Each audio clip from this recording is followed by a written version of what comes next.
engkau tidak usah minta diberi kasyaf oleh Tuhan. Paling-paling persiapkan dirimu saja supaya engkau layak diberi kasyaf oleh Tuhan. Yaitu apa? Bersihkan hatimu sebersih-bersihnya. Terutama dua hal yang paling penting, yaitu jangan ada dendam dan kebencian kepada siapapun.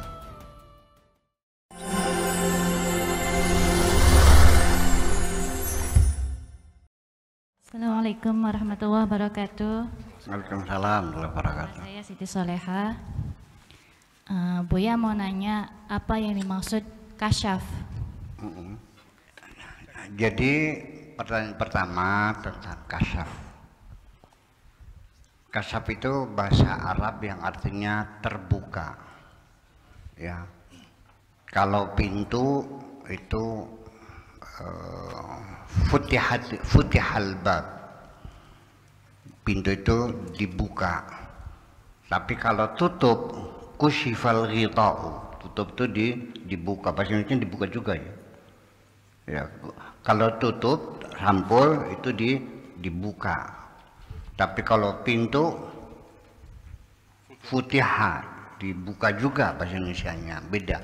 Nah, jadi kasyaf ini artinya adalah dibuka. Yang dibuka apa? Yang dibuka adalah mata hati kita.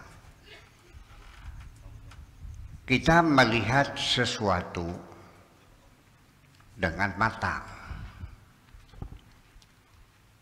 Ketika perangsangnya itu sesuatu materi, maka perangsang itu ditanggap oleh indera kita, yaitu mata. Kalau perangsang itu berupa suara, maka indera yang bisa menangkapnya itu adalah telinga, dan seterusnya dan seterusnya. Akan tetapi ibu mesti tahu bahwa panca indera kita ini sering tertipu.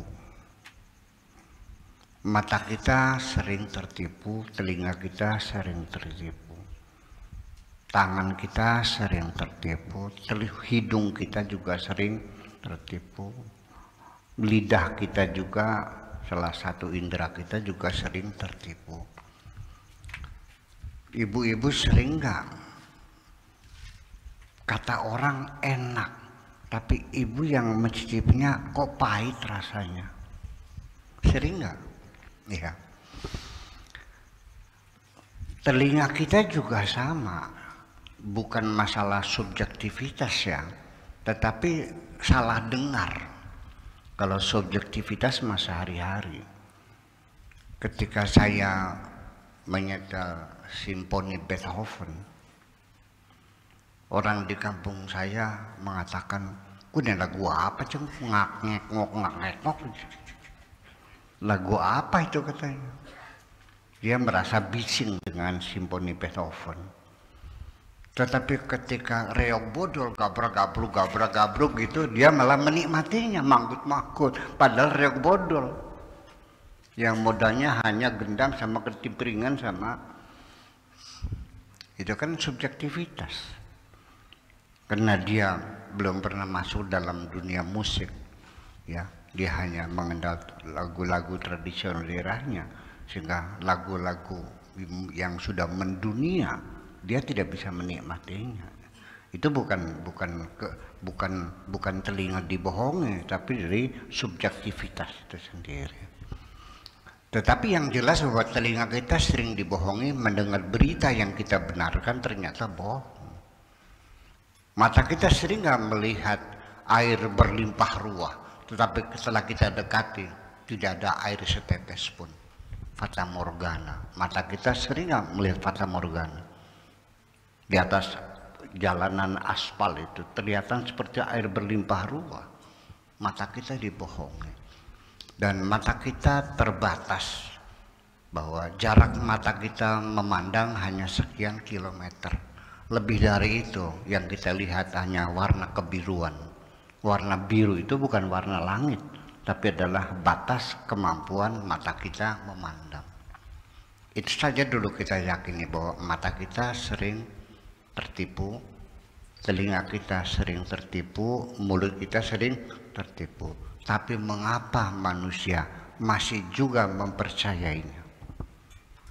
Nyongan kita dalam dewek. Sering nggak begitu tuh? Yang saya melihat sendiri, tak colok matamu. Iya. Kalau ibu-ibu pernah tertipu oleh seseorang, dulu utang belum bayar 1 miliar. Kalau utang lagi dikasih enggak?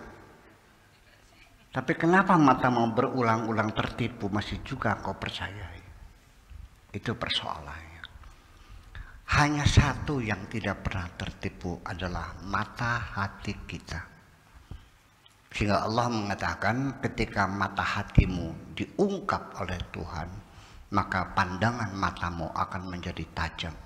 Wa idza kashafna anka ghita'aka fakana basaruka al-yawma hadid. Ketika ku lepaskan selaput matamu, maka pandanganmu akan menjadi transparan dan transandental. Sehingga artinya kemampuan mata hati memandang adalah bukan hanya yang bersifat fisik, tapi ya yang mengandung makna, mengandung arti, keluhuran, kemuliaan, kesetiaan, itu kita bisa melihatnya. Kalau mata hati kita terbuka, ada orang datang, dia ngomongnya manis, bahasanya indah, mata hati kita mengatakan orang itu datang ingin menipu kamu. Seperti itulah. Kita sering melihat orang pakai jilbab rapi dan sebagainya, tapi dia pencopet. Dan kita sering melihat orang pakai baju compang-camping dan kita menghinakan. Ternyata orang itu punya hati yang sangat mulia. Setiap hari kita tertipu. Nah, makanya kemampuan melihat sesuatu ya di balik fisika ini yang disebut dengan metafisika itulah namanya kasyaf.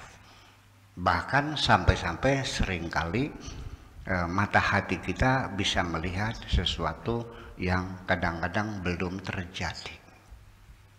Ya, seperti irhasat pada zaman Nabi itu sering mengabarkan berita yang belum terjadi. Itu adalah salah satu bentuk kasyaf. Akan tetapi ibu-ibu sekalian, kasyaf ini tidak ada sekolahnya, tidak bisa dipelajari dan tidak ada latihannya. Itu adalah semata-mata hanya anugerah Tuhan.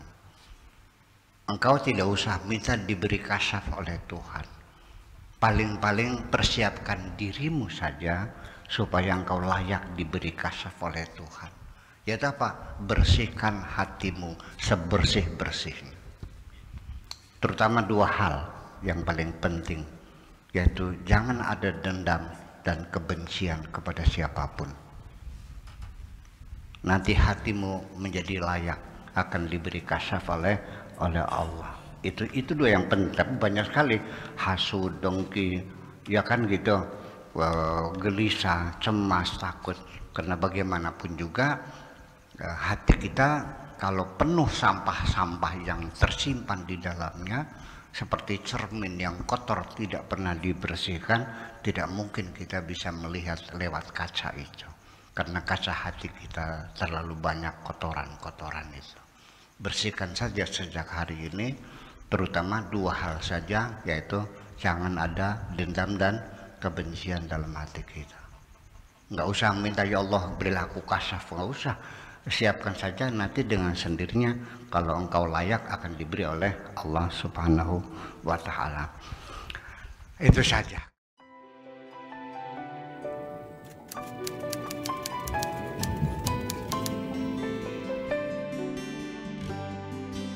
Aku hanya ingin berbagi kebahagiaan dan tidak menggurui siapapun. Terlalu sulit bagiku untuk menyalahkan siapapun. Akan tetapi apabila ada orang yang ingin mengisi raporku, tentu aku sangat gembira sekali. Dan kujamin aku tidak akan sakit hati sedikit.